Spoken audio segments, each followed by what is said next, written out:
everybody, and welcome to another episode of Adventures in HellwQrld. I am Mike Rains, a.k.a. Poker and Politics, and I am joined, as always, by Sarge. Hello from the internet? And the mysterious Hell. Hello, my beautiful babies. Yeah, that's right. I'm surprising everybody with no funny voice this week. just playing it straight, throwing the change up. Zigging when they think I'm going to zag. You know, Right. You know how I do. Yes. Regular, mysterious L voice for the beautiful baby intro. Let's go. Yes. We're keeping it normal this week because because everything went totally normal this week. We didn't have the guy who was basically quarterbacking all of the electoral college shenanigans across America attempt to rehabilitate himself on The Masked Singer, and two of the judges walked off in disgust when they saw Rudy take his hand up.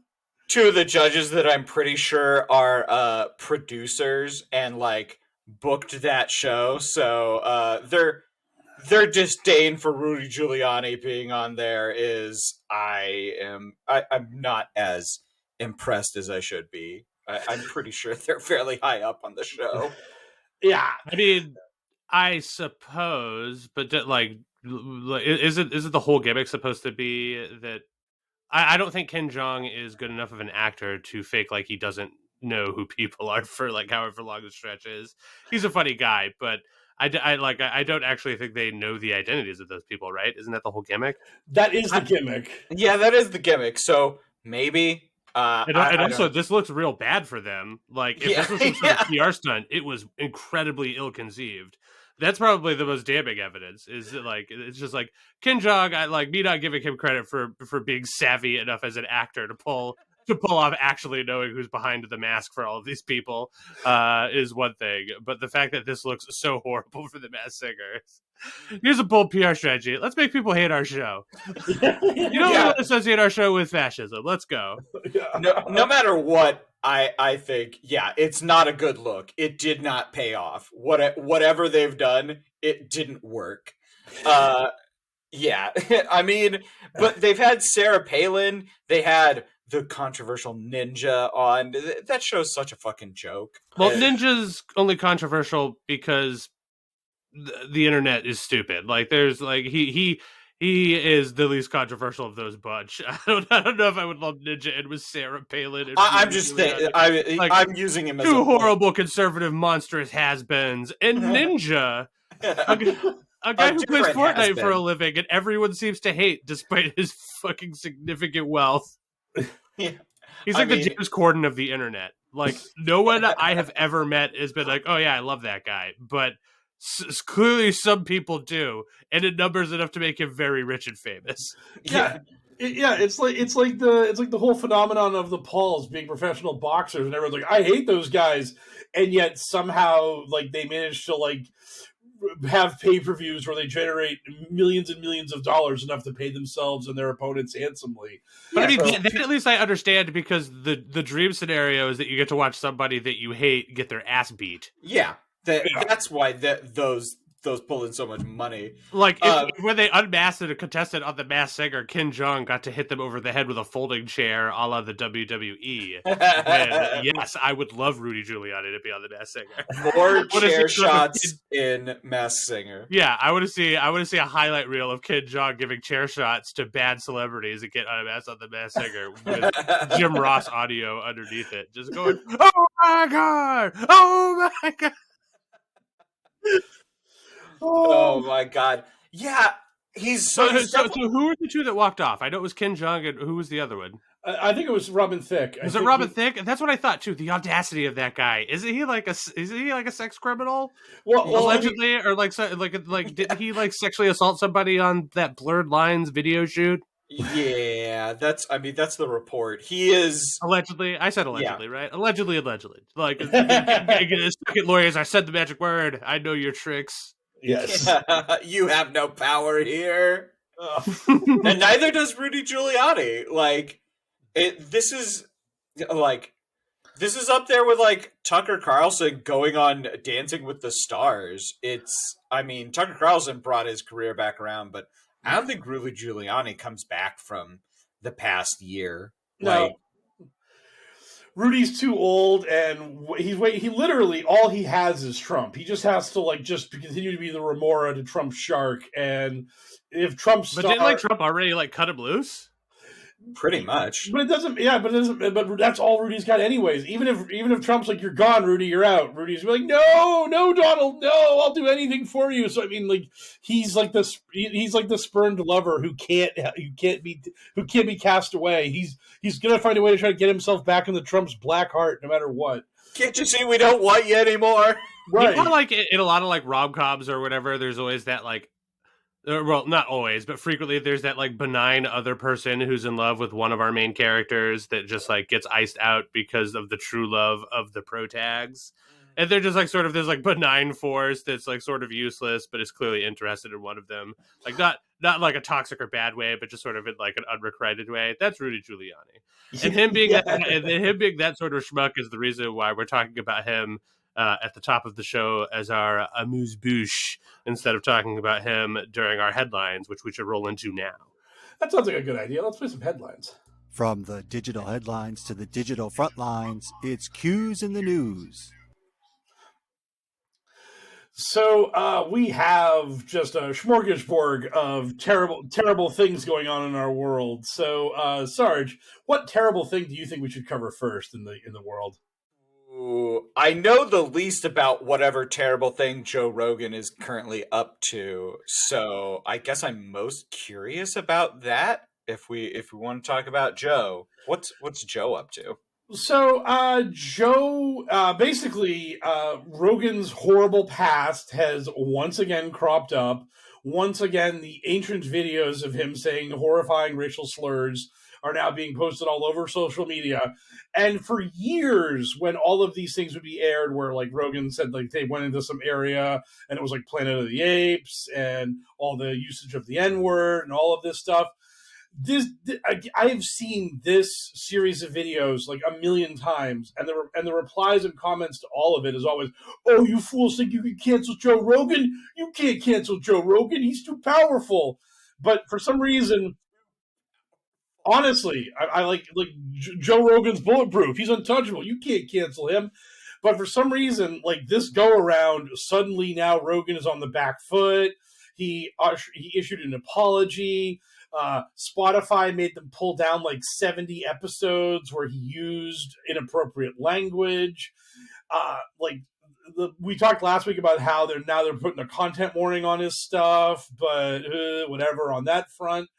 So for the first time in this whole ordeal of the Rogan existence, he's now actually facing real mainstream backlash over his terrible views and the dumb stuff that he said, because... And so is Spotify, from what I understand. Well, yeah, because more and more musicians are talking about pulling their stuff from Spotify. There's talk about employee morale at Spotify being very low, and that people are looking to quit or leave the company. Their stock value has plummeted. So there's this huge to-do about this whole thing. And just in the past couple of days, Rumble, which is basically YouTube for Nazis, and I've never. Have we talked about Rumble before? No, we haven't. Rumble's just a right. No, we've mentioned Rumble several times on this. Yeah, podcast. but we've never dug deep into Rumble. But Rumble is a right wing video platform. I mean, the elevator pitch of YouTube for Nazis pretty well covers it. That's probably why we I think nailed it. Yeah. And so Rumble has come out and said they will offer Joe Rogan $100 million to do they? Oh my God, that's such a bummer. Rumble has that kind of money? I don't know that they actually do, but I mean, they're going to pretend that they do at the very least, or I'm sure they'll offer Rogan equity in the company to try to make it make their valuation up to $100 million for him. So they're just Joe, join Rumble, and you can put all those horribly racist episodes back on. It'll be great. And and now the QAnon right-wing world is talking about how Rogan should never have apologized to the woke mob because once you give them an inch, they take a mile. They'll never truly accept him. They're going to keep canceling him. Correct and accurate. As long as he keeps doing stupid shit, people are going to continue to be angry at him. Jon Stewart got in on it and was like, "We shouldn't like censor Joe Rogan. We should engage with him." And it's just like, you sure, bud? You sure about that? Like, yeah, he could change. I mean, he hasn't bothered to try to change in 20 years, but he still has the capacity to change, according to Jon Stewart. Yeah. Sure does. How does Jon Stewart feel about Senator Manchin? Or Tucker Carlson? It turns out that, like, yes, we should give people a second shot, but if they've been doing their thing for like 20 years or whatever, it still seems like they are like not super keen. And it's not even just like Joe Rogan keeps like putting his foot in his mouth and he's just like, oh shucks, I did it again. It's so hard not to say the N-word or whatever. Like, a lot of the times he's actively like, he'll be like using like transgender slurs or whatever, like, and the bit that he'll be engaging with whoever he's got on his show will just be like, can you imagine these days we're gonna get canceled over just like saying this word? Like, isn't it crazy that we can't like, you know, do accents or like funny characterized accents of foreign people? Like, it's so hilarious. So like the whole bit is them just being like fucking woke culture, making it so that I can't do my funny Chinese accent. And it's like, dog, like, yeah, man, you can't do it. And when you bring it up in this context, it makes you seem like a real piece of shit. And then also you just go for it anyway. I mean, in the context of the bit, it's just like, can you like Jerry Seinfeld just be like, you believe you can't say certain words? For instance, let me list some. And then just start saying like slurs. Like that doesn't give you a free pass. That's not how comedy works. Right. Yeah, that's called punching down. Oh yeah, there are so many clips of Rogan like saying all those horrible things, as El just stated. But the other clip that's come out that is very revelatory was at the start of this whole pandemic. Rogan is interviewing a medical expert. I forget their name, but he's interviewing them, and they're just like, "Man, when we get a vaccine for this virus, it is going to be a game changer. It's going to save so many lives. It's going to turn the ship of society back around. We're going to avoid that iceberg, and we're going to be in such a better place after we get that vaccine." And these anti-vaxxers, like they're really bad for society and they're hurting us. And Rogan's like, yeah, man, vaccines are so good, and it's weird that people are so against them. I just don't understand it. And it's just like, that was Rogan like 2 years ago at the start of COVID, and now Rogan today is having a guy fact check him in real time about the dangers of myocarditis vis-a-vis the vaccine versus getting COVID directly. And Rogan's just like, really? The COVID's worse for that heart condition than the vaccine is? Are we talking about kids? And then the guy's like, yeah, the article even says like from like age 18 to like age 13. And then Rogan's like, what about really, really young kids? And the guy's like, yeah, we have that too. And the vaccine's still way better than actually getting COVID. And then Rogan's like, and then Rogan's like, it's like, can we trust this paper? And it's just that thing that drives people so mad about misinformation and conspiracy theories like this. And this was something that, like, back when QAnon was like growing and building, I would have people DMing me and they'd be like, hey man, can you give me like some like quick hits to debunk some stuff? Because this person in my family has lost their goddamn mind, and if I just hit him with this information, it'll obviously shake him out of it. And I would give him the debunk, and I would tell him, this will not shake them out of it. Like, what you're hoping for, the silver bullet that you think this evidence is going to provide you, it will not provide you. You're not going to get what you want out of this. And they were just like, really? And I'm like, yeah, it sucks, but exposing misinformation to a person who believes in it does not make them rethink their position. If anything, they double or triple down on it. It sucks.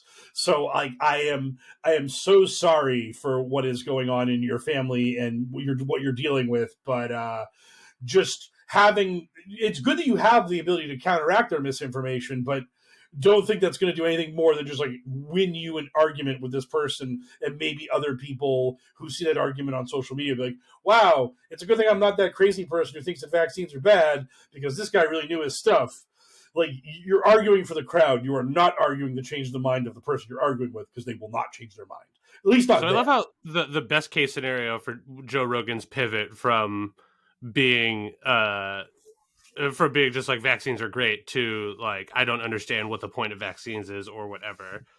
Is that like the best case scenario is that he's selling out, right? Like the best case scenario is that he's just changed his tune because he knows there's hundreds of millions of dollars in it, which is like cool and all. I too would love $100 million. Like, in fact, you could probably coax me to say a lot of things for $100 million. But like a lot of the people that are his base right now love at least the idea of authenticity, right? That's like that, like, oh, I love Donald Trump because he says what he means, man. He just tells it how it is, bro. Like, oh yeah, that's just Trump being Trump and like giving us the real skinny. Like everyone's thinking it, he's just saying it. And it's just like there's nothing really authentic about Joe Rogan at all. Either he sold out and he's just telling you dub does what you want to hear so that you can lubricate his wallet with cash, or he is like an actual moron that could be swayed by the type of people who he interviews on the Joe Rogan Experience. And he has just allowed his actual position on the matter to change over the course of 2 years, which means why should anyone be giving him a platform? Like, he had a bunch of white supremacists on there. Are you telling me that if he lets enough white supremacists on his show, Joe Rogan will just be like, you know, I do think that whites are the best race now that you think about it. You know, you make a compelling argument. I think white people do contribute the most to culture. Yeah. And like the producers just like off camera, just no, Joe Rogan, no, you don't do that. Shut up. Yeah. Joe, the Rumble offers down to 75 million. Joe, oh, no, their number would only increase if he started just preaching truth to white power. You know what I mean? Like, he was just like, yeah, hey guys, you're welcome to the Joe Rogan Experience, man. It's a real bummer that a Cuban rolled this cigar I'm smoking because they are not white. Takes a big puff off the cigar, and it's just like, fuck you, you piece of shit. So like, I just don't like. So what is he? Is he just incredibly stupid, or is he just sellout? Either way. Maybe not exactly the sort of person that you should be letting Pied Piper you. Right. Yeah. The only options are stupid or greedy. I was watching, I think it was Matt Binder on YouTube. What was like, he showed this like wall of like Jimmy Dore's like latest YouTube content. And Jimmy Dore is like an angry lefty Bernie supporter kind of guy that was just shtick back in the day. But now Jimmy Dore's shtick is just pure anti-vax all day, every day. And he had like 12 thumbnails of various things that Jimmy Dore said. Like one of them was like about politics. It wasn't anti-vax. And it had so many less views than all the rest of them. Like that one like stuck out aggressively. It was like 10,000 views, and like every other anti-vax video was like 30,000 views, 40,000 views, 45,000 views. And it's just like, this guy just went where the market took him. Like this guy was just like, hey, I have enough of a platform and enough subscribers on YouTube and have established his credibility as a political pundit that YouTube won't pull the banhammer down on me immediately for vaccine information if I pretend like I'm just asking questions. So now I'm just going to pivot into this anti-vax community and, oh man, look at those ratings pop up. Oh man, now my monetization, now I'm making like $50 a video instead of $5 a video. Score, baby. So, I mean, it's just, it's really awful that we have like a financial incentive for people to just start literally lying to people and encouraging them to die, which is what is happening here with all of this anti-vax shit. Anyone who's telling you anything about like maybe the vaccine isn't that great is encouraging you to risk your own life. That's it. They're trying to sell you something, and it's probably ivermectin or their doctor that will give you ivermectin, because there's a bunch of those like grift doctors out there that are willing to prescribe it. So I love the idea that the government is just like essentially providing the vaccine and all this COVID shit for free. And then these people are just like, no, I would rather part with my hard-earned money to purchase this like snake oil from this lunatic on the internet. You see, I want to buy Alex Jones's supplements of whatever. Like, oh man, these supplements are gonna make you ripped as fuck. You won't even know, bro. And they're just like, oh, I thought these were the hair care supplements. I'm sorry, I'm not interested. He's like, no, they'll also do that. Oh, you'll be the buffest, hairiest person you know. Kevin Sorbo tweeted out because in celebrities that continue to like disappoint me, he tweeted out if the vaccine is life-saving and it's free, why isn't insulin and chemo? And it's like, oh, Kevin, you're so close to the fucking point. Yeah. I mean, you're coming at it from a really weird angle, but yeah, man, that's a good question. Yeah, that is a fantastic question. That's a dynamite question. You're just like, hey, man, if fucking like chemo and insulin should be free, like, isn't it sort of crazy that like you're not really guaranteed to be able to eat food on any given day or whatever? Isn't it sort of fucked up? Yeah, like, why do we? Isn't it crazy that you can work full time and like not afford an apartment? We require children to go to school and then make them pay for their food there. That's kind of baffling. Like, God damn it! There's so many. Yeah, just. Oh wait a minute. I have to make sure to appeal to a very large portion of the liberal demographic. Isn't it fucked up that you have to like pay your student loans back? Isn't that shit wild? It's fucking so crazy. Just make that shit free immediately. Priority number 1, Mr. Sorbo, make our college free. And then we can get to the whole for-profit healthcare thing and all the rest of it. It's so wild how people like Sorbo and others. I love that QAnon is like now so massively in favor of workers' rights when it comes to not having to take the vaccine. These are the people that are like, fuck unions, they're crippling our economy. Everyone's just laying around doing nothing and getting high off the hog while their poor, benevolent billionaire owners have to pay them these exorbitant wages due to unions.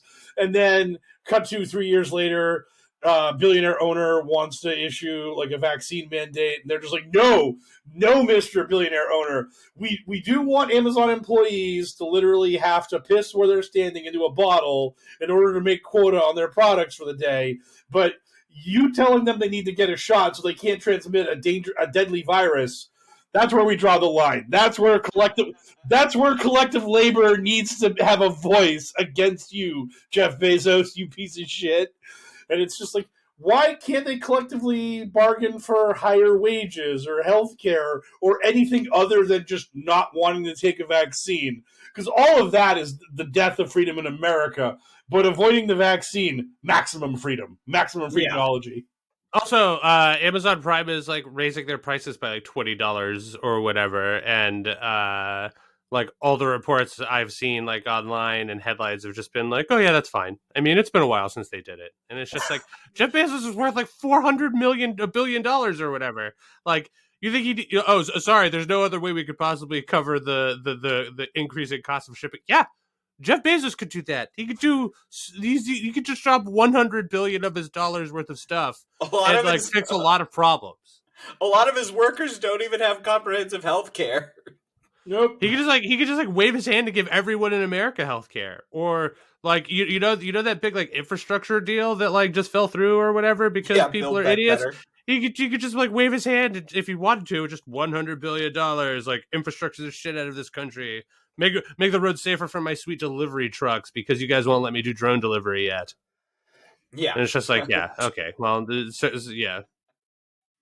The point is, as always, that we are going to continue to hate the ultra rich until the moment we become rich, in which case we are going to start hating the poor, because that is what you do. Right. Yeah. Like, once I hit the tax bracket where the government really starts squeezing me for that tiny fraction extra, I'm gonna be like, ooh. I'm gonna be so angry. Oh yeah. Al is always one bit away from turning into a professional wrestler. Right on, brother.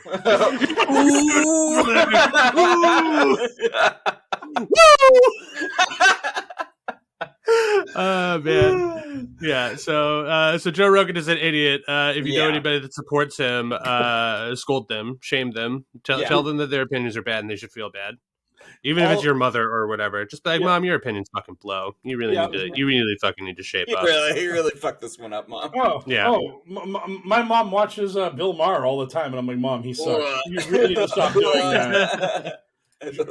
Yeah, she figured it out recently. She was a little late to the party, but she got there on Bill Maher. So good on you, Ma, for figuring that out. But you just slowly crashed into her with your reminder that Bill Maher sucks before she shaped up. It was like, oh right, yes, pretty much. Yeah. And look, don't get me wrong. We've all loved bad media in the past. Like we've all loved media that is bad and or problematic for various reasons. You can get out of that hole. So shame anyone you know who likes Joe Rogan. Shame them. Yes. Walk them through the streets naked, ringing a bell behind them. Yeah, and then go on to be surprisingly attractive in Ted Lasso. What? I was so shocked. I was like, bro, like I did not know that Shame Nunn was like the actual like pinnacle of what like the Greeks imagined their goddesses to look like. Just tall, broad shouldered, just incredibly statuesque. I was like, what is going on? yeah, that was an odd revelation for me as well, and good honor for finding a meteor role. It's a tremendous opportunity. Yeah, good. I mean, Ted Lasso. Who knew that? I mean, man, it's a shame that we only got that one season, but boy, So let's pivot from talking about Joe Rogan, who sucks, to something that definitely doesn't suck. Just kidding, truckers. You know, before this, because of the way the world is right now, I feel like truckers in general were sort of like getting their redemption arc. They were like one comedian away from doing a viral bit to redeem them, a la Guy Fieri, in the eyes of the regular person. Because let's be honest, truckers, there's a lot of stigma about the American trucker. Like rest stops are not a place you want to go to because of what truckers do there. So like, I feel like they were very close to their redemption arc because it was suddenly just like, oh yeah, COVID, like, man, they have to work such long hours and that shit is so dangerous. Like, man, like truckers, they really have it rough. And then these Canadian fucks have to go and start fucking it up for everybody. Like, so once again, I have to call upon you, Mike Rains, to tell us some tales about Canadian truckers and apparently the American convoy dream. Yeah, so the Canadian truckers are now engaged in what is a very weird, bizarro world version of Occupy Wall Street in Ottawa right now, where they are engaged in what is no longer a convoy, but is now an occupation and like a sit-down kind of protest where they have stated that this thing all started where they're like, we're against the vaccine mandates for truckers. We're just sick of government overreach and argle-bargle. And now it's devolved into this thing where they basically want to hang out in Ottawa until Trudeau resigns, and the Canadian government is a left-wing alliance between Trudeau's party and other smaller liberal parties. And they basically want those people to give up and let the Conservative Party of Canada run the country. And then after like our new government is established, that new government will abolish all vaccine mandates everywhere for everything and the masks mandates. And Canada will be free. Hooray! And so again, for the record, most Canadian truckers have gotten the vaccine. Right. This group is a small minority of truckers that have been created out of whole cloth from a bunch of different people, some of whom run the right-wing fringe parties in Canada. Others are just outright grifters. This movement is basically the dog that's caught the card. They really didn't know what they were doing, and then they got momentum. Their GoFundMe got up to $10 million and then was cruelly ripped away from them because what they're doing is probably a crime. And they were okay. Well, no, they were upgraded to official crime by law enforcement. At which point they got their monies taken away, as was the legal right of GoFundMe or whatever. They were given the first $1 million because on the GoFundMe they had a stated plan and for how they were going to distribute and use the money. So they were given $1 million, the people who started the first GoFundMe. After that, GoFundMe, and it became more and more a crime. After that, GoFundMe said, no, because this is a crime and we're not going to support that anymore. But so they did get, whoever organized it did get $1 million ... but not any after that. The other 9 million, and that's where a lot of the griftosphere and the QAnon idiots are like, GoFundMe doesn't have the right to not give this money that they never like. I mean, they never gave in the first place. Maybe they would have something to hang their hat on, except for the fact that GoFundMe was just like, everybody's money is being refunded. Don't worry, we're not taking any of it. It's all coming back to you. Fucking believe it. But yeah, I mean, GoFundMe, of course, like literally the moment any law enforcement agency was just like, we think there might be some illegal stuff going on here, then like they just perfectly within their rights to just be like, that violates our terms of service, and therefore we don't need to give you shit. So the first thing that was happening was, once GoFundMe said they were suspending the account, was QAnon and other right wingers were talking about, if you like file like a fraud claim, it wasn't so much, well, they were first talking about the class action lawsuit, because like that's the default reaction to everything for these people, is sue somebody. And the problem with that is, for those suckers, is that they're always going to find a lawyer who is willing to lie to them and tell them, oh yeah, a lawsuit's a great idea, and my fee is only 20%. And by the way, I need $250,000 up front for this. So they always have a sucker willing to be scammed by a lawyer into filing a lawsuit. But their other plan was that if like you file a stop payment on your credit card or something, or you tell your bank that GoFundMe like illegally charged you, their belief was every transaction would have like a $15 fee that GoFundMe would get hit with, and that we could potentially jack up like tens of thousands, if not hundreds of thousands of dollars on payback fees to GoFundMe in an effort to like break them and bankrupt the corrupt and evil GoFundMe. That's not how this works. That's not how any of this works. And of course, when GoFundMe came out, as Elle said, it was like, hey, everybody, you're getting your money back. Just hold your horses for a few minutes while we go through this $9 million of money, and we will get it back to you. Toot sweet. Then QAnon and other people were like, we did it! Victory! We made GoFundMe bend the knee to our threat of a lawsuit and our chargeback scams. And it's like, no, there was a lot of press on this. GoFundMe was always going to do this anyways. You actually achieved nothing, because you'll never achieve anything. And good day, sir. Oh, yeah.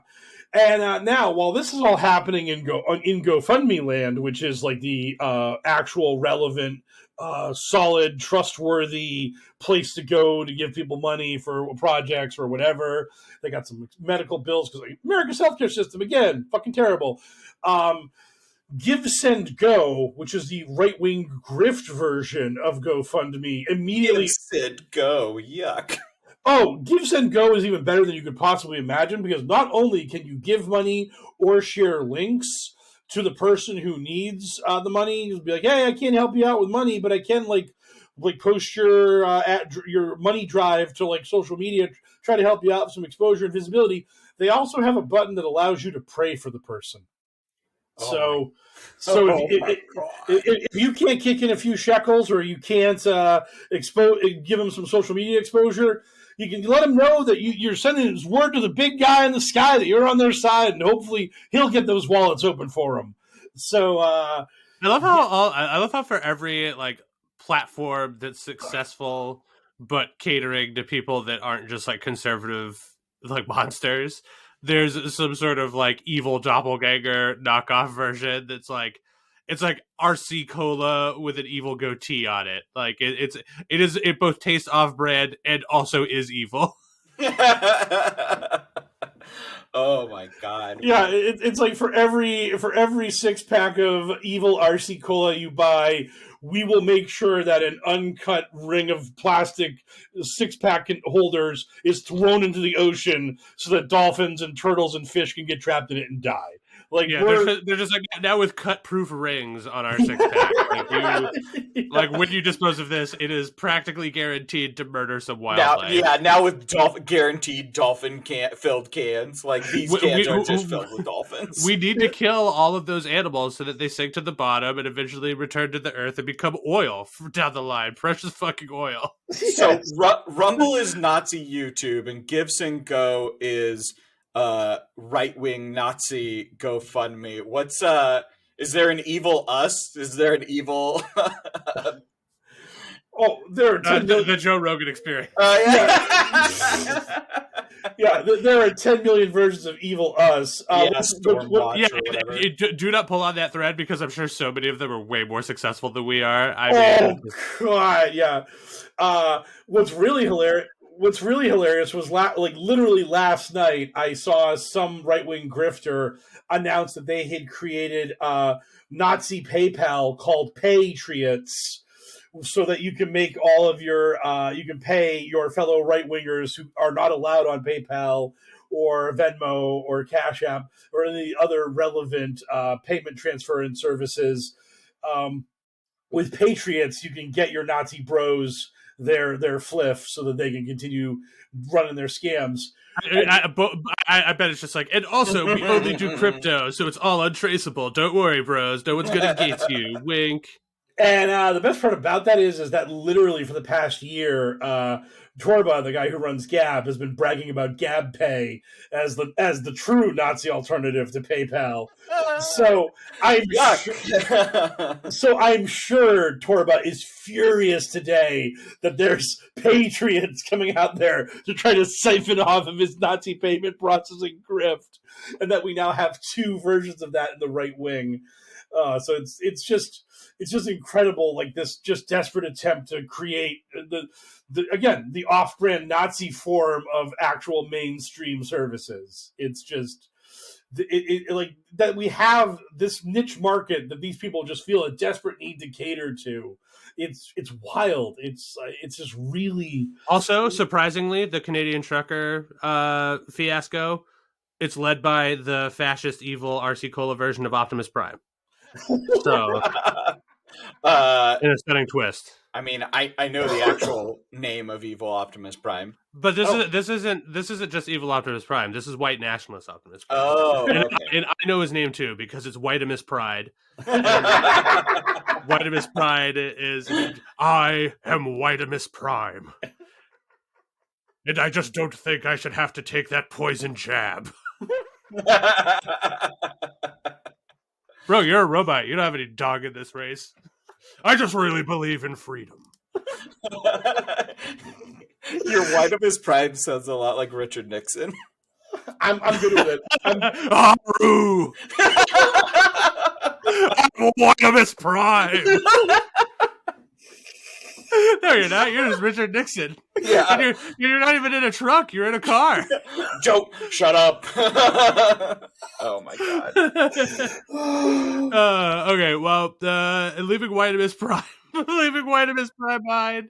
Let's go ahead and talk about somebody. It feels like we never talk about him on the podcast anymore. I wish we had more headlines about Donald Trump. So, what the fuck did this buffoon do this time around? Besides the fact that Trump is continuing to argue that Mike Pence totally could have overturned that election if he wasn't a gutless coward. And we've actually had dueling commentaries between Pence and Trump about that issue. I mean, can we just fucking, like, this is the world we live in 2022, where it's literally the former vice president and the former president getting into an argument over whether or not the vice president could have illegally stolen the election for the president.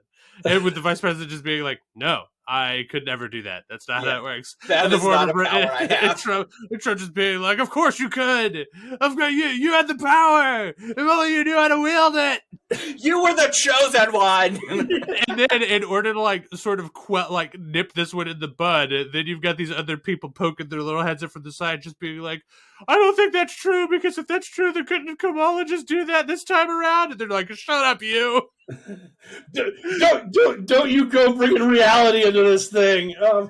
And Donald Trump's just like, I don't give a fuck. Everyone needs to know that Pence is the reason I'm not president anymore. And it's just like, man, I really wish that the fucking the Democrats had the balls to pull that shit. That shit's weird. Just after 4 years of it just being like Trump could be like, Pence could have just appointed whoever he wanted president. Vice president's got the power of a god.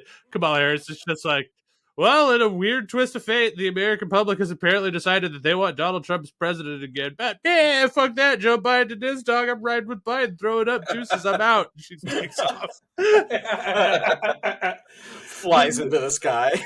Oh, that would be the greatest thing in the world if, like, Trump won and then Kamala Harris was like, hey, Trump said Pence could do this, so I can do this. Biden wins. Eat it, fools. Boom. Just done. Here's the last scene from The Matrix. Yeah. It's just Pence. I had the power all along to make him president. And you just see Pence boringly rocket into the sky. Dead faced, no expression. Oh, no, that's when he does his people's eyebrow rock style heel turn. It comes out and like just gives bro fist to Biden, and they're like blowing it up on stage and getting real rowdy with it. They do like an elaborate handshake. And Pence is just like, yeah. Like, Pence is just like, this is the president. The president's just like, yeah, we reprogrammed Pence here a while ago to operate under our secret command. He's been a double agent the whole time. It's just like, did any of you idiots study the American system in your schools? Of course the vice president just gets to choose who the president is. It's always been the way. You always get to pick the master you serve. That's the way it works. Oh my God! Pence just runs in. Kid John comes in and hits him with a chair. Whoa! Topical. Yeah. But so beyond this kerfluffle over is the vice president secretly actually a dictator in America? Now the January 6th committee has come out and been like, oh yeah, by the way, Trump destroyed a ton of his records, which is a direct violation of the Presidential Records Act. And there are like 15 boxes of presidential records like in Mar-a-Lago, which he was not allowed to take out of the White House. Yeah, I read that. They're like, there's a lot of these records in Mar-a-Lago. You know you're not supposed to do that, right? Yeah. Me? Yeah. How could I know? Being president's so confusing. Yeah. I can't move this box over here. I can't do this. I can't subtly threaten Ukraine with a phony investigation of Biden without getting impeached. What's going on? I mean, there's so many stupid rules. I've just had it with you people. I've just had it with you people and the crazy standards you try to impose upon your presidents. Isn't your president just supposed to be a lawless dictator who does whatever he pleases? Why wouldn't have run for this job if it wasn't that? I mean, I didn't know. Again, because QAnon lives in a world where literally if news is happening and they like it, then the plan is coming to fruition. And if news comes out and they don't like it, then it's a trap for the Democrats. And I've seen people's reactions being, oh, they're mad about Trump moving these documents. Well, now that they've brought light to that, I'm sure when we find out what Hillary and Bill and Obama and Biden, and I even saw someone make reference to Jimmy Carter. They're like, once we dig up all the files they've hidden, we'll see what they've been up to. Isn't Jimmy Carter dead? Nope, still alive. Like 1 million years old, but still trucking.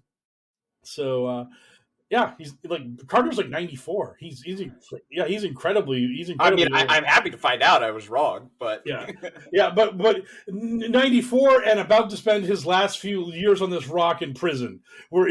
Carter's about to go to Gitmo. We're finally gonna get him for his litany of crimes that was being a mostly forgotten about one-term president back in the day who managed to barely beat the guy who pardoned Nixon for Watergate. That was man. Somebody say Nixon. Oh, man, Futurama. Yeah. I mean, that Futurama Nixon will always be my Nixon. Unless the vice president says otherwise. Vice president also gets to pick Nixon. Unless the vice president says otherwise. Yeah, to Nixon pick him. Yeah, actually, a lot of this QAnon, the vice president gets to pick the president bullshit, came from Richard Nixon when he ran for the presidency and lost to JFK in 1960. There was a little hitch in the election when it came to Hawaii, where the original vote said that Nixon won it, but on a recount, Kennedy won Hawaii. And when Nixon had to chair the meeting, as Pence did, because Nixon was vice president under Eisenhower at the time, so Nixon had to chair the meeting where he had to confirm that he had lost to JFK. And during that meeting, he had the electoral votes for Hawaii. Like, literally, they gave him the certificate that said Nixon won, but he knew that on the recount, Kennedy had won. So Nixon was like, hey, everybody at the Electoral College thing back in 1960, this is really fucking boring and nobody wants to be here. So if you're all cool with it, I'm going to give Jack the electoral votes from Hawaii. No one opposes? Great. Boom. It's done. And by the way, Kennedy's president now. I want to get the fuck out of here. Boom. Done. Meeting adjourned. He just want to listen to himself lose. Right. He didn't want to listen to himself lose. But by being a bro and doing Kennedy a solid and giving him the Hawaii electoral votes, which he knew Kennedy had won, but they hadn't gone through the paperwork, Praying Medic and a bunch of other QAnon shitheads were like, Nixon did this. It is proof that the vice president can just willy-nilly give electoral votes to whoever they want to. And it's like, if you actually, again, read the transcript, Nixon asks for unanimous consent and gets it because nobody wants to be there. Until 2021, the Electoral College certification was the most boring meeting in Congress ever, and everybody wanted it to end very quickly. It was only when Team Trump came up with this fucking the election was stolen from us bullshit that suddenly the Electoral College certification became can't miss TV. And oh yeah, by the way, we had riots and an attempted violent coup and all that other fun and frivolity that happened. Among all that legitimate political discourse. Yes, the legitimate political discourse. It's so legitimate. Yeah, so legitimate. The fact that Mitch McConnell had to come out yesterday, I think, and be like, no, that was not legitimate political discourse. What Mitt Romney's niece or whatever the relationship between Ronna and Mitt is, yeah, the shit she was saying, I, Mitch McConnell, literal Palpatine, evil monster of the Republican Senate, I don't condone that. I don't think that was cool. I just love I love that Mitch McConnell gives no fucks about the QAnon caucus. I love that he's just sort of like, I'm senator for life. You QAnon idiots cannot cost me my seat. I'm ensconced in power. I'm going to leave the Senate feet first because I'm a million years old already, and I won re-election in 2020, so I've got a million years in front of me before I have to run for re-election again. So no, I can actually be the guy that's like, no, that shit was wrong and it was bad, and yeah. I'm never gonna run for president because I'm Mitch McConnell. I could never win the presidency because there's no term limits for senators. Nope, there's no term limits for senators. Presidents rise and fall like tides around me. I'm Mitch McConnell. I'm eternal until I'm not. But I mean, so it's just so funny to me that like, you actually have a few Republicans out there poking up their little turtle heads and starting to give a little pushback to the whole cult of Trump that we have that's absorbed the Republican Party so much. And that... well, I mean, they're running short on time to get to the point where they could put up anyone else. Like, you know, fucking new elections coming pretty fast. So, like... They're gonna have to put their chips behind someone here in a minute, and I'm sure that like a lot of them, regardless of what they say, would much rather it not be Trump again. Oh, like, God. at least of which because he just lost. But I mean, like, in addition to that, they've got to just be like, wow, like there have to be enough people that are literally only like monstrous because it furthers their own wallets and agendas or whatever, but in their heart of hearts and brain of brains they know that Donald Trump is a fucking lunatic and that their fealty to him is like as temporary as can be. Like as soon as the cracks start to form, like Trump is going to start bleeding supporters like crazy. It's going to be incredible. Look at Ted Cruz. Like Trump bashed that guy over the head and called his wife ugly, and then he carried water for him for 4 years. And now that Trump's not around anymore, he's just like, oh yeah, Trump, fuck that guy. Oh yeah, he'll bend the knee to Trump again. I mean, they're everything about them is transactional, and it's just a question of, does Trump have the juice to get me what I want? If so, I have to bend the knee to him because he's the big man on campus. The guy that like Fox News and other people are trying to like prop up to be like the answer to Trump, DeSantis in Florida. During that whole Pence-Trump kerfluffle about can Pence overturn elections all willy-nilly or not, some reporter went up to DeSantis and was like, yo, Governor DeSantis, Trump versus Pence, who you got in this fight? Who's right about this, bro? And DeSantis could not answer. DeSantis could not give an answer as to how the Constitution works and if the vice president is allowed to overturn an election or not. That is the level of jellyfish spinelessness that DeSantis has going for him. It's incredible. I mean, like, I really just can't imagine how any of these people think they're actually going to beat Trump if they can't stand up to him, even in the slightest, even on this most ridiculous of terms. I mean, you could even go be like, look, man, there was a lot of weird things that happened in that election, and I have my own questions, but Constitution's pretty clear cut on this. The vice president can't do, but DeSantis couldn't even do that. Like, he couldn't even like try to be like, now, Donnie, now. I know you didn't get a fair shake, but the Constitution, nope, totally. So I can't believe that this is the like an actual thing that I have to ask, but this is going to sound like a bit, and it may even be funny, but it is a genuine question. Do we think that it would behoove the Republican Party to find somebody that they could either naturally or they could shape into just being like, oh, what's my opinion on Donald Trump? Fuck him. He's a fat, weak, stupid old man that's bad for the Republican Party, and I think that he sucks. And I've always thought that he sucks. But I do love the Republican Party, and I love America, and I love freedom, and I hate the vaccine, so let's go. Like, because they really love Donald Trump's brash personality is like the answer to getting rid of Trump for the Republicans, as somebody who's willing to talk about Trump the way Trump would talk about anyone. I think it is. I really do believe that is what they needed the whole time, but they're so scared of like the fact that they think that Trump has this iron grip on his voters and that there's no way to talk down to Trump without making those people angry sad. I mean, it's so bizarre the way QAnon will do anything for Trump. I mean, Trump comes out in favor of the vaccines that they think are killing people. And QAnon promoters are like, I'm kind of disappointed that Trump's promoting these vaccines this way. And I'm kind of disappointed. that Trump's asking me to kill my family. It's just the hoops they jump through is so wild.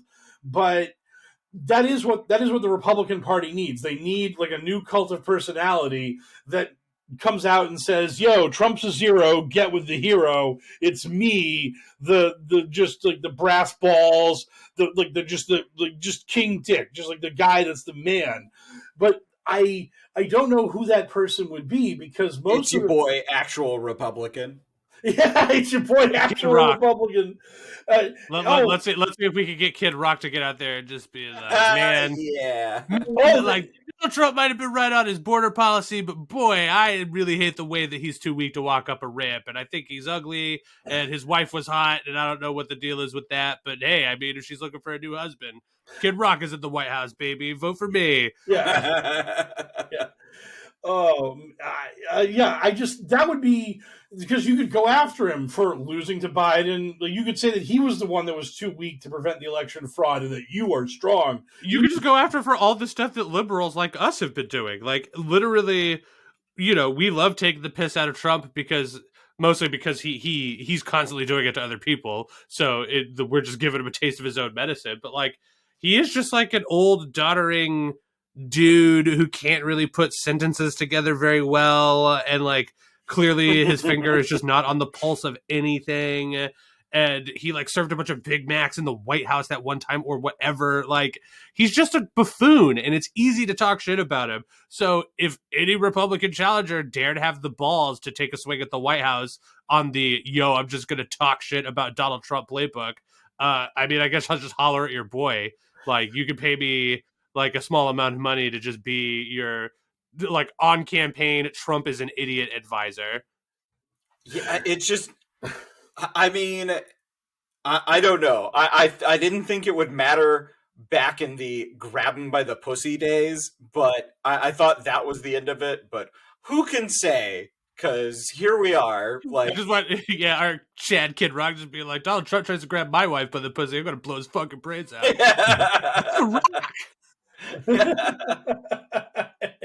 Yeah, you go. You try to grab my wife. I got the Second Amendment on my side. There. Yeah.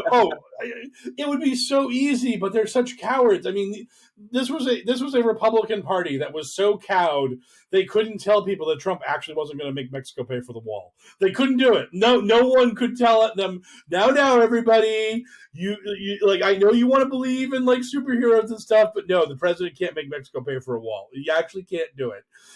And I just love that. I just love that, like, we literally had a guy win a primary based on a fantasy. I mean, when... Who got fooled by that? Why? That never made sense. Yeah. Racist in the South. Right. Yeah. The people that are more racist, the closer to a foreign country they get. Yeah. I mean, it's like when Democrats, when Bernie Sanders or anyone literally is like, I will provide Medicare for all, like the people's reaction is, how are you going to pay for it? Like, people ask questions. Trump's just like, Mexico's going to pay for this wall, and everyone's like, yeah, they will. Donnie's just will. Donnie's just going to get him in a room and be like, yo, you Mexicans are going to pay for this wall. That's how it's going to be. And Mexico's going to be like, where do we sign the check, Mr. President? Like, that's the fantasy world these primary voters live in, that you just having bravado will make a foreign nation cave to you. 2028 Bernie Sanders, hooked up to the machines that keep him operating, will just be like, and you know what? I'm going to make Mexico pay for your college debt.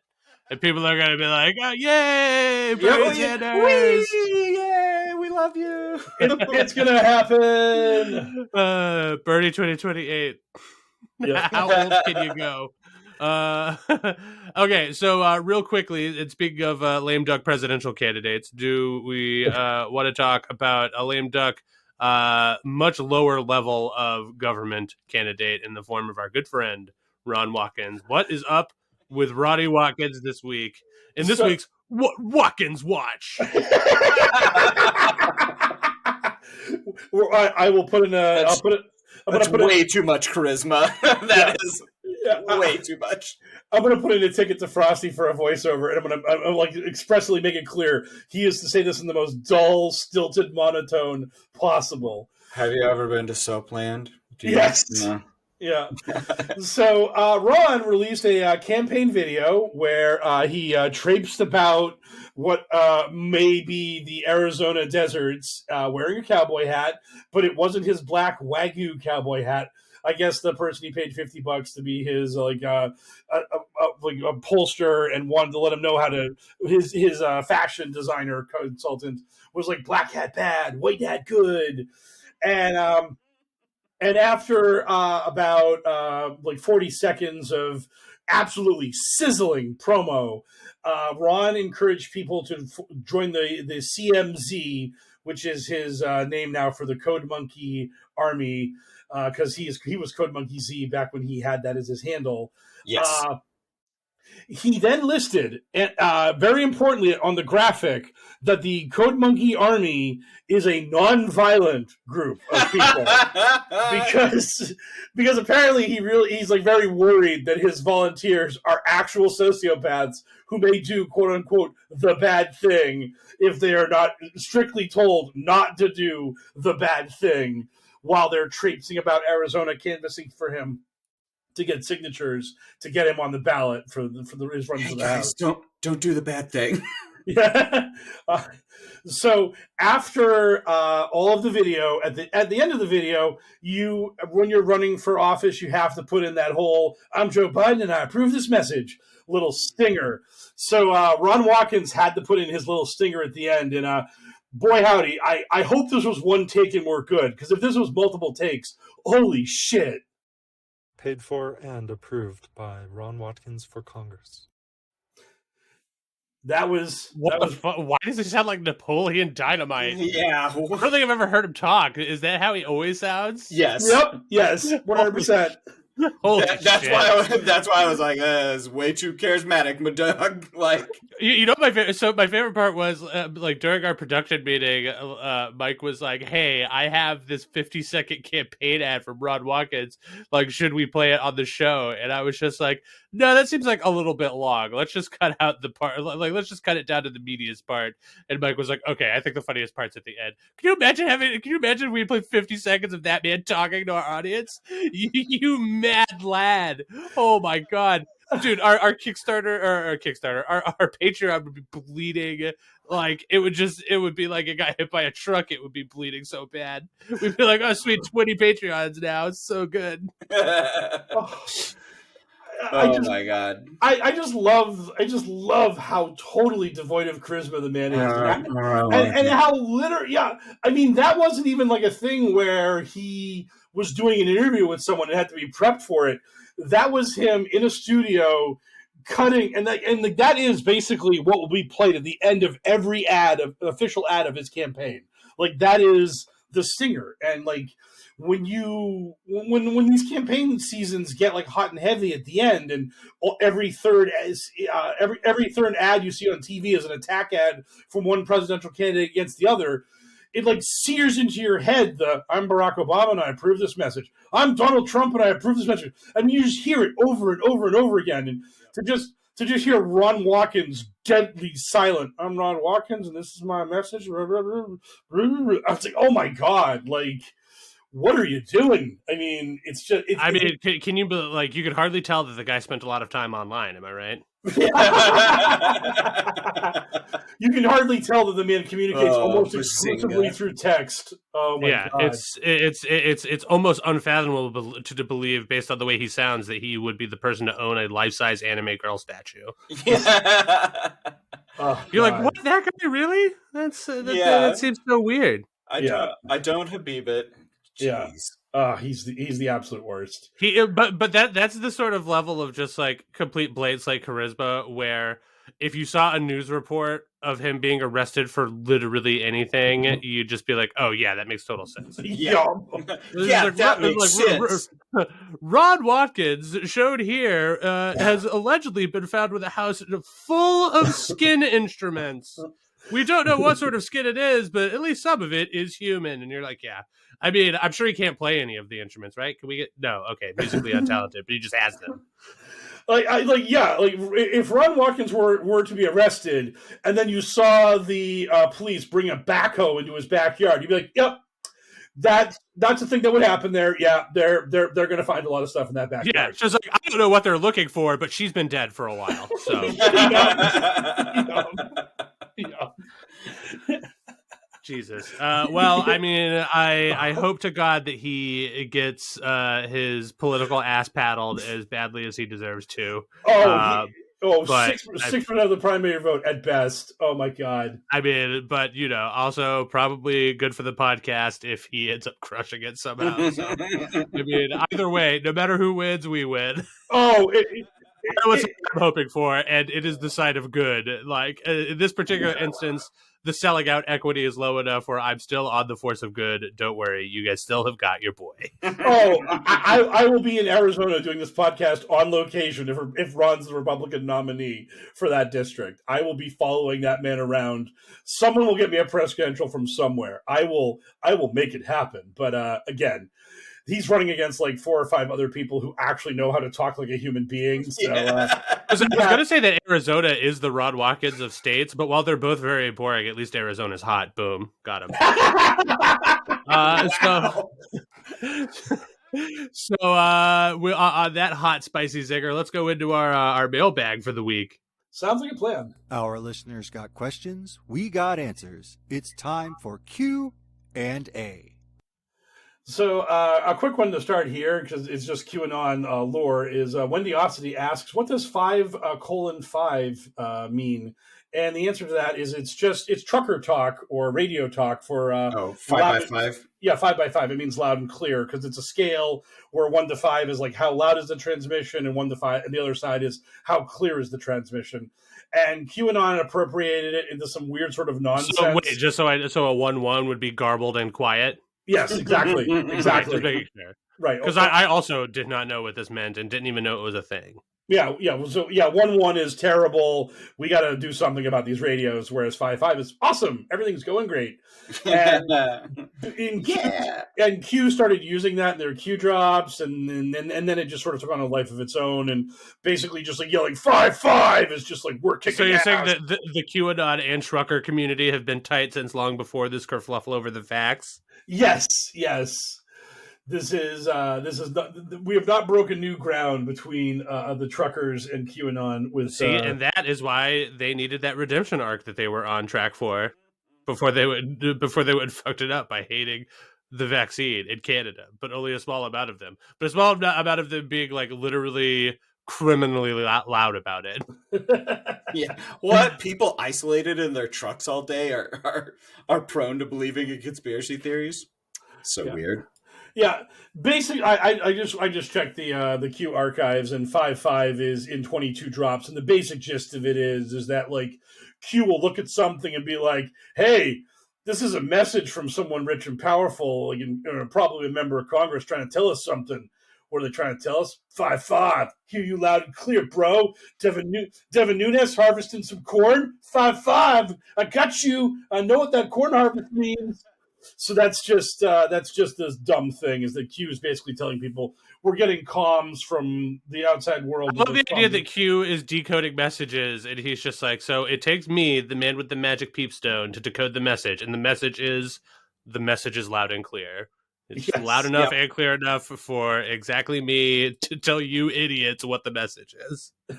Exactly. Fucking so stupid. What a bunch of clowns. These clowns. Those clowns in QAnon did it again. Boy, those clowns. So now we can go around the table here because we have 3 questions that are actually tailored to one of each of us. Oh my god. Adorian Shran asks more of a behind-the-scenes question. Has the podcast received any backlash for Elle normalizing physical relations with Bobert? And they have a gift of maybe you can do that. Maybe you can do that. I couldn't. So. I mean, not as far as I know if we caught any flag. Also, I wouldn't say that I'm normalizing it, right? I always refer to it as a shameful attraction. Like, it's literally true. Just like a chemical thing that happens, like, as information gets to my brain from my eyes, and then my body determines to send that information to my penis. And I have no control over that. Like, I would vastly prefer to find her as physically repugnant as I do, politically repugnant. But the sad fact is, still find her quite attractive, which is the nicest way to say that, but only physically. And it is shameful. I'm not trying to normalize anything. It is a shame unto me that my body reacts this way. Like, do as I say, not as I do. Yes. But did you see that Brandon dress? I mean, come on, guys. Like she wore that dress pretty nice. I'm just gonna say it'd be hard to look at that and just be like, yuck. I mean, not if you're being honest with yourself and are attracted to that particular shape. So next up, Sarge is on the docket from Pancake Peasant. Professor Sarge, did the pandemic spawn any new cryptid stories or lore? If not, did it alter or add to any of the classics? Parentheses, Bigfoot, Nessie, Mossman, etc. Not that I've seen. I mean, I follow, like, Mothman started spreading out from West Virginia. They were seeing it in other states, and that was right before the pandemic started. No, not that I've seen. I mean, the more nuanced answer is the pandemic itself, COVID-19, is its own cryptid. There's so many stories and legends about what the disease is and where it came from. It's kind of its own cryptid in a way, in a very... Yeah, especially because the truth of it it just ends up being like benign, scientifically provable stuff. Yeah. So Just no, like all cryptids. Oh shit, there's a monster in Loch Ness. Nah, man, that's just like waves and sometimes a stick. Like, you're good. no alters to the classics. Nothing fun like that. I'm sorry to say. Ooh, Yeah. up your game, cryptid community. Well, I mean, but does that count? Does that count our own modifications to the canon, like Yeah, Woke Mothman? Is woke man? Did woke Mothman get his booster? Absolutely. Excellent. Right? Well, so woke Mothman got fully vaccinated, including boosters, despite not needing it because his monstrous body makes him immune to disease and viruses. He did it. He did it just to get the card that said he was vaccinated. Yeah. He did it for clout. I understand. He wants his passport so that he can go see, like, you know, fucking folk musicians as they roll through in like hipster coffee shops or like Les Mis. He's gonna go catch Joanna Newsom at the knitting factory or whatever. I think the knitting factory actually closed down, which is a bummer, and I don't know what Joanna Newsom is up to, but if she's still making her fucking wretched music, then good on her. Shut on, you crazy diamond. Yeah, I mean, it's not for me, but for the people who it's out there for, I'm glad that they might be getting more of it. Or if they're not getting any more of it, then sucks for them. I feel bad for them. But luckily, I don't have to hear any more of it. And finally, Club Zero asks, for poker, any favorite moments from dealing that stand out to you, big wins or jerks getting their comeuppance, etc.? I think the story that most sticks out in my mind was the dude from Mars that I dealt to a million years ago. One of the dealer that was at the table. That's right, folks. Dr. Manhattan. Yes, I dealt with Dr. Manhattan. He went on a heater. Yes. He couldn't lose. Yeah, I was literally about to say he couldn't lose. Exactly. The dealer that was previously at the table was a roommate of mine, and when you walk over to a table, you give the dealer a tap on the shoulder, let him know that you're coming in, and then he gets up and he says to me, "You're the only person who's going to be able to hear that guy's voice," and he points to the guy, and I'm just like, that guy's on like one of the end seats of the table. There's like, that guy has to like shout through like 3 or 4 people to get to my ears. How am I the only one that can hear this guy? So I deal a few hands and nothing's going on. And then suddenly that guy puts out a raise pre-flop and people are folding and it's going around the table. And then I hear the guy in this incredibly high-pitched voice say, "I hope everybody folds because I have a monster." And I'm just like, why? What? Like, why do you want everyone to fold? Why do you not want to win money? Like, what is your thought process here? And also, again, because his voice is like a dog whistle, nobody hears him, and 2 people call him. And okay, so now the pot's like $150 pre-flop in a very small stakes game because this guy made a really stupid pre-flop raise.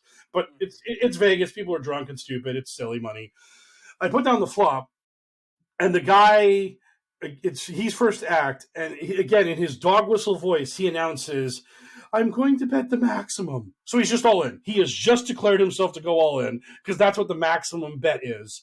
And then he pauses for a moment and says, "In my mind," which is $50. And then he puts out a $50 bet. And nobody else at the table heard any of that speech that he gave.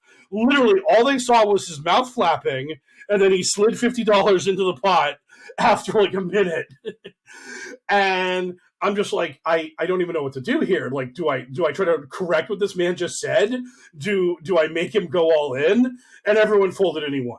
It was just the most bizarre thing. Is this man a genius? Or I don't even know. I mean, like, literally, he only He sounds like my hero. Yeah. He only spoke again like in one other time in the hand, and he just like made a passing comment about how he really needed to like make his hand on the turn or something, otherwise he was going to fold, and that's exactly what happened. So he was just audibly announcing what his hand was, but apparently because he was just on this, he knew that his own voice couldn't be heard by human ears. It didn't matter. Like his talking just didn't matter. It was the most bizarre thing I've ever dealt with at a table.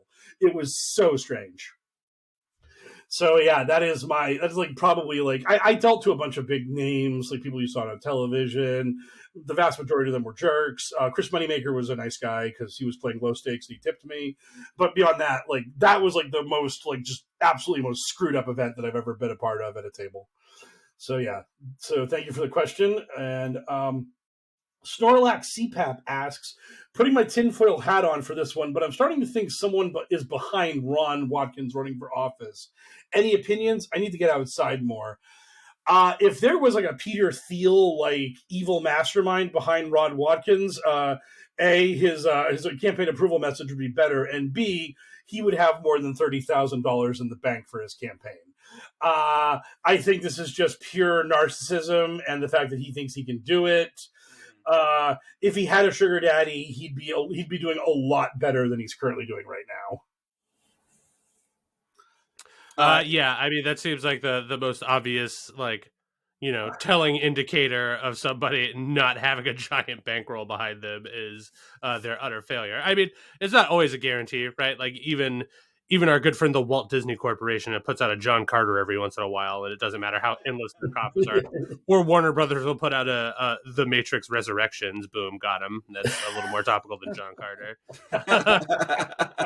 But generally funneling a bunch of money into a thing sort of guarantees a certain level of success that I don't think we've met the bar for in this instance. Yeah, I think if there was a shadowy person bankrolling Ron, they probably would have been able to clear the primary field a little bit easier by letting people know that Ron was the chosen avatar for this gig, and that absolutely didn't happen. So, yeah, it's Jim. Jim and Ron. Yeah, Jim and Ron are bankrolling Ron. Yeah, with his $3,000 loan, Daddy broke the piggy bank, but Sonny Boy's got to pay it back. I love that. He didn't even give his kid 3 dimes. He loaned him 3 dimes. So thank you for the question. Cleodora Silvestri says NFTs are pyramid schemes. Asks, do any of the Americans who drove up to Canada to be a part of the Omnicronvoy, Texas and Confederate flags to fly, have enough self-awareness to realize they're part of a similar threat to Canada that they screamed was happening to the United States from the South? No, they absolutely do not have any such self-awareness that they are. I mean, the difference is they're white, and I'm sure that they would be happy to tell you that. Yes, absolutely. We can't be up to no good. We're white. Yep. Like, it's simple as that. Like, they drove up there with all their rebel flags, and they're just like, we're going to support our trucker brothers. And it's like, again, it's not the majority of you. All the union truckers got the vaccine. Well, I don't give a shit about them Canadian boys. I just want to meet Whiteham's pride. Exactly. Is it Megatron, or is he a good guy? Like, if White, well, I mean, if he because he would have to be he would absolutely have to be the bad, he would have to be incredibly liberal. He doesn't turn into a gun then.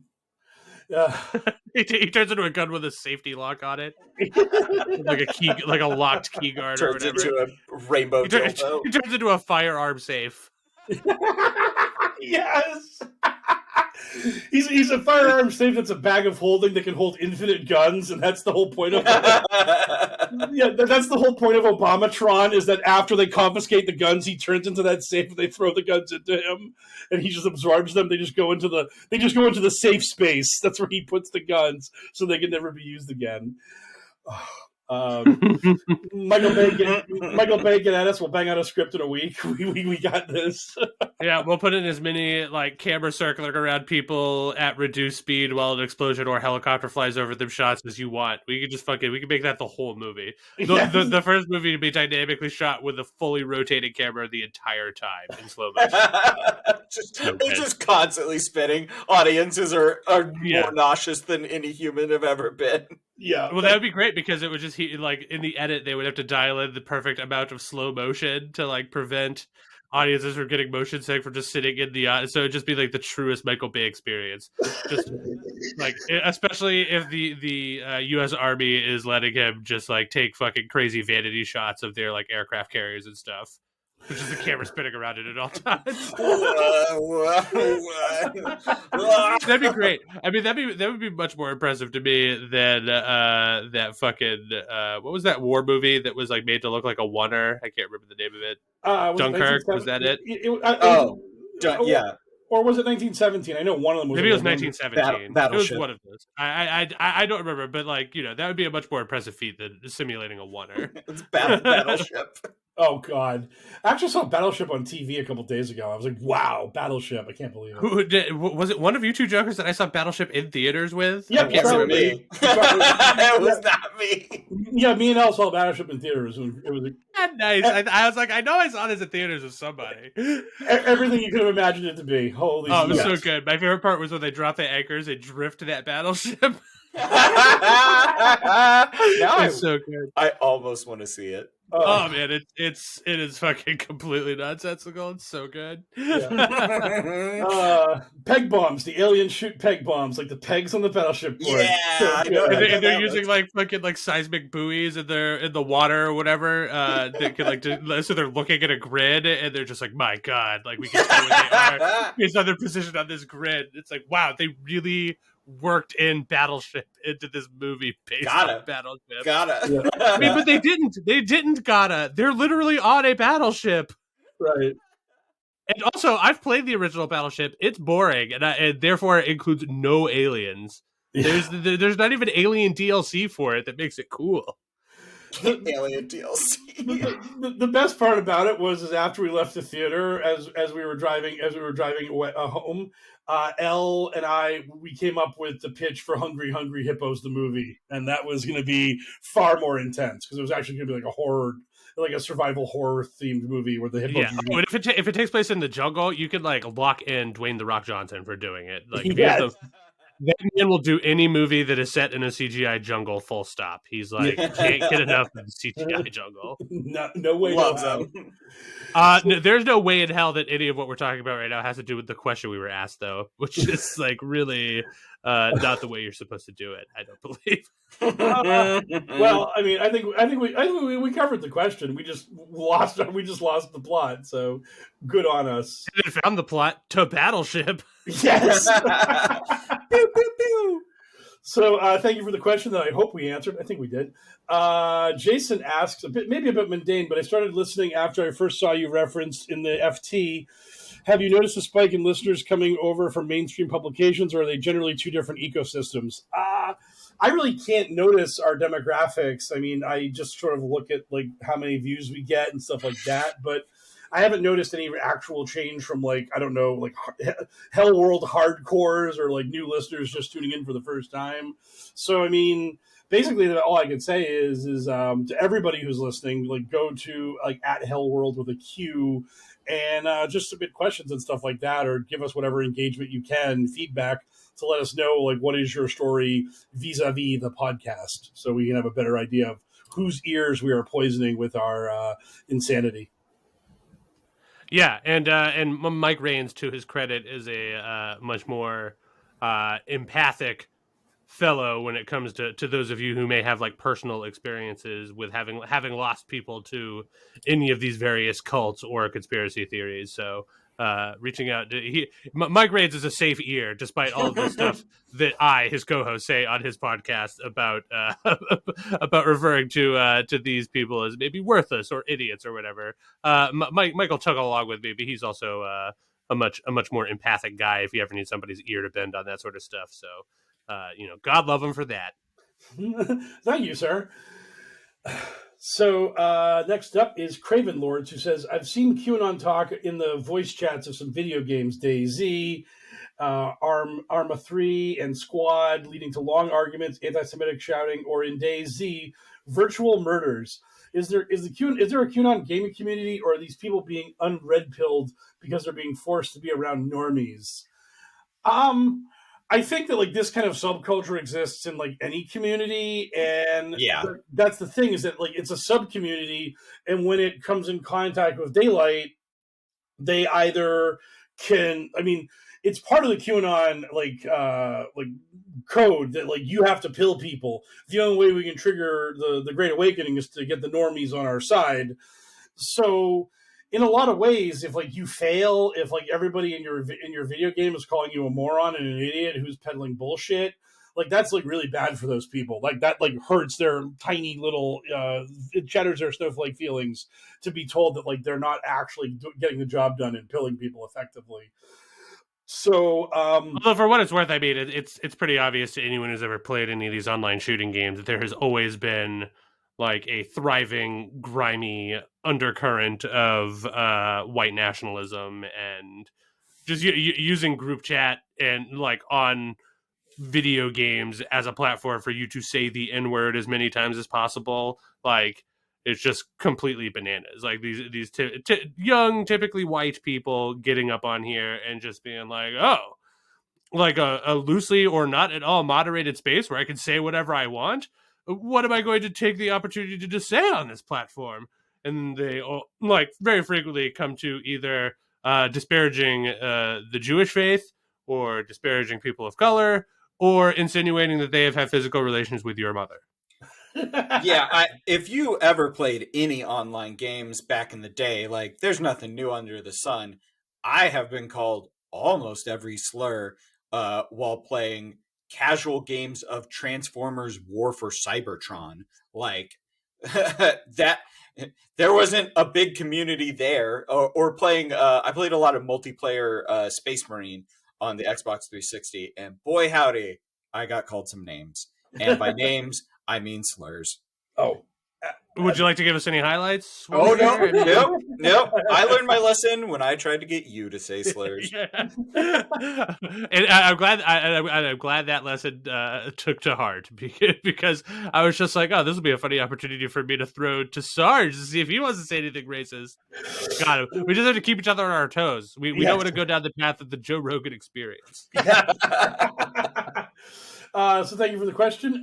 Big Bad Bald Bastard asks, since Renji Waters brought up the satanic Super Bowl halftime show, could you discuss Illuminati symbolism in past performances? What degree Freemason was left shark? Oh, Jesus. Well, okay. Sarge and I, we're just going to take off now. Mike, you have the reins. Contact us in a few hours when you're done discussing this question. Yeah, take it out. You know the outro. Take us home. Oh, you got it. No, so actually, what's really funny is that recent Super Bowl halftime shows have been very bad for the Illuminati content creators that live only to parasite the Super Bowl halftime show and to tell you how those evil demons have done the evil demon bad thing on our television in their tribute to Baal. What made them incredibly disappointed was when Lady Gaga did the Super Bowl halftime show, which was, of course, the 28-3 Patriot comeback halftime Super Bowl show. So, because she is so Illuminati in everyone's eyes. Even Alex Jones like crawled out of the muck to talk about how that Super Bowl halftime show might be a tribute to Satan because, again, he knew that would perk up all the ears of all the people that are obsessed with the Illuminati because Lady Gaga is so bad. And then she basically did a very, I wouldn't say a boring performance, but it was a performance with not a lot of stagecraft. There wasn't a lot of crazy stuff out there. And they didn't get their content. I remember watching like a 22-minute video of Lady Gaga.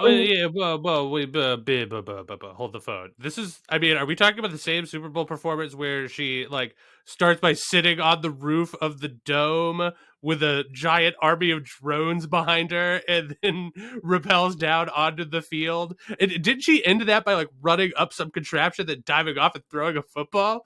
What do you mean there wasn't a lot of stagecraft? It was a Lady Gaga show. There was all sorts of shit happening. Yeah, but it wasn't Illuminati stagecraft, which is the important thing, because these people have a very set series of events they have to look at and see that give away the game that you're a bad Illuminati person. And a bunch of drones really didn't do that for them. Her running up running up the stairs, catching the football and jumping off screen to her apparent death, as I saw it when it happened on television, that really didn't do much for them. So I saw this like 22-minute video, and the first 19 minutes of it were literally a guy building up, and they had like 3 minutes of commentary about her performance. And he's like, I don't know what was going on there, but I didn't like it. Anyways, like, comment, and subscribe. Deuces. I mean, it was so weak. I didn't like it. Well, then you don't like stagemanship. But like the thing that I also really upset those people was 2 years previously because he brought up Left Shark when Katy Perry did the halftime show. Oh, they were so happy. They were over the moon because she came out on a giant like robot lion, and Lucifer like Satan roars like a lion or stalks like a lion that's in the Bible. She was wearing this, like, her first outfit was like a fire dress, was this like elementalism, which is paganism, which is anti-Christianity. There were like the two Messianic pillars on either side of her. Oh my God, they got so much mileage out of Katy Perry's Super Bowl halftime show. They were over the moon. That was like a 10 out of 10, Illuminati approved. Literally, America was under the spell of Beelzebub after that halftime performance. Whereas like Justin Timberlake, The Weeknd, like Lady Gaga, the most recent series of halftime shows have just absolutely failed them. They have not gotten what they want out of these things, and it's been hilarious watching them like just be like, okay, this one's going to be super Illuminati, and then it's not. And they're like, you know why that wasn't super Illuminati? Because they know we're onto them. That's why they had to dial it down. But next year, we're going to be keeping an eye on them again so they don't try to pull anything. And that's the heads I win, tails you lose way of handling Super Bowl halftime shows. If it's super Illuminati, you scream, they're throwing it in our faces. If it's no Illuminati, it's because they had to button it up because they knew that we were cracking down. And that's how these guys like operate. That's how they try to keep the story going so their audience will just be titillated every time a Super Bowl halftime show rolls around. So thank you for the question. The nerdy horror fan asks, how many more crimes do you think Jabba the Trump will get away with? The new revelations of him moving boxes of documents to his palace in Mar-a-Lago and shredding lots of them is surely incriminating, isn't it? Yes, it's incriminating. All of them. Thanks for the question. Crimes. All the crimes, yes. Every crime. That man is going to get away with all of these crimes. You mark my words. No matter how many people come after him, he is not going to see any sort of repercussions for any of this shit. They might fine him lightly. They'll be like, fine you. You've been fined. And he'll be like, oh, no, my $3 million or whatever. He might get convicted of a felony. It will not inconvenience him except to put him out of contention to run again. He will not go broke. He will not die penniless and alone like he should. The justice he should face, he will never face. He might get convicted. I could see that, but he would have to get charged first. So. Yeah. The day he's charged is the day I'll believe he gets charged. So that's pretty much how I feel about that. And our final question is from Reverend Xenofact. So how long until the inevitable attempts at trucker terrorism here become fears that they're all false flag honeypots to lure patriots to their doom? Bonus points if you can connect it to gematria.